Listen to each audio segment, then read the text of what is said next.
The bob of pendulum released from 30 degree to the vertical hits another bob of same mass at rest on a table as shown in figure. How high does the bob A rise after the collision? Neglect the size of the bobs and assume the collision to be elastic. देखिए आपको याद होगा कि मैंने velocity v1 क्या निकाली थी. This was m2 minus m1 into u1 upon m1 plus m2 plus 2 m2 u2 upon m1 plus m2. ये वेलोसिटी v1 थी. अगर इसमें मास हमारे सेम हो जाते हैं, जैसे कि बोला गया है सेम मास है और दूसरी बॉडी रेस्ट पर है, तो ऐसे में आंसर क्या आता है v1 का. मास सेम है 0 और दूसरी बॉडी रेस्ट पर है 0.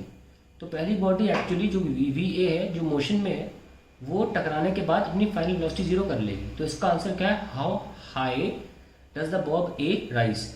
It will not rise. पहला पार्ट आ गया. It will not rise. Instead, after hitting ball B, it will stop. उसी वक्त रुक जाएगी, ऐसे रुक जाएगी ऐसे, ठीक है.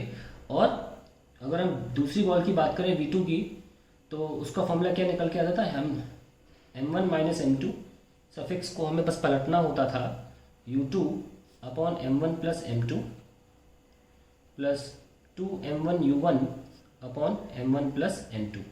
अब इसमें हम कंडीशन रखेंगे कि मास इक्वल है. मास इक्वल है तो 0 हो गया, और यहाँ पे क्या आ गया 2m upon 2m, that is सिर्फ u1, क्योंकि m1 m2 बराबर है. तो v2 की वैल्यू क्या होगा u1, यानी कि जो बॉब बी है वो सिर्फ एक्सचेंज कर लेगा बॉब ए की वेलोसिटी और उसी एंगल पर ऊपर उठेगा. उसी एंगल का इसलिए कारण बताया कि ये इलास्टिक कोलिजन है.